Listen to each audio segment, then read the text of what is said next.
Hi all, this is Tuesday evening. അങ്ങനെ പെരുന്നാളൊക്കെ കഴിഞ്ഞ് വിജയകരമായി ഞാൻ ഈ ചൊവ്വാഴ്ച എന്നെ സ്കൂളിൽ എത്തിച്ചിട്ടുണ്ട്. കുക്കു സാർ ഇത്തവണയും സൈക്കിളിൽ തന്നെയാണ് സ്കൂളിൽ വന്നത്. ഇപ്പം സ്ഥിരം ഇങ്ങനെ തന്നെയാണ്.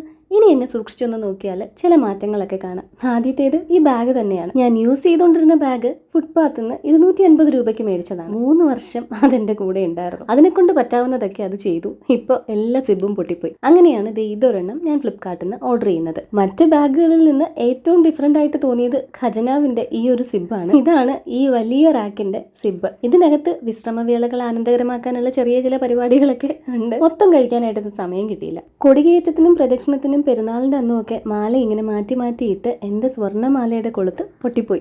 ഈ കിടക്കുന്ന ബട്ടർഫ്ലൈ മാലയ്ക്ക് നിലുവിന്റെ ഏജ് ആണ്. നിലു ജനിച്ചു കഴിഞ്ഞപ്പോൾ ഞാൻ ഇത് ഓർഡർ ചെയ്ത് മേടിച്ചതാണ്. ഈ മേലത്തെ ബട്ടർഫ്ലൈ കമന്ന് കിടക്കും എന്നുള്ളത് ഒഴിച്ചാൽ വേറെ പ്രശ്നങ്ങളൊന്നും മാലയ്ക്ക് ഇതുവരെ ഇല്ല. പിന്നീട് ഒരു 2-3 മാസം കഴിഞ്ഞപ്പോൾ എനിക്ക് ബട്ടർഫ്ലൈയുടെ കമ്മലും കൂടെ വേണമെന്ന് തോന്നിയിട്ടാണ് ആ ഒരു സ്റ്റഡ് മേടിച്ചത്. പിന്നെ ഒരെണ്ണം ഉള്ളത് ഈ കുട്ടിത്താറാവാണ്. ഇതിനും 1 വർഷത്തെ പഴക്കമുണ്ട്.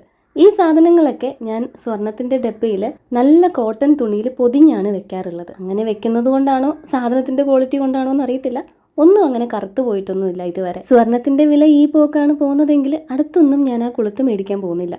വീട്ടിലെത്തിയ ഉടനെ കുറച്ചു നേരം കുക്കുസർ ഇരുന്ന് TV കാണും. എന്നിട്ട് വെയിൽ താഴുമ്പോഴാണ് കളിക്കാനായിട്ട് പുറത്തോട്ട് ഇറങ്ങുന്നത്.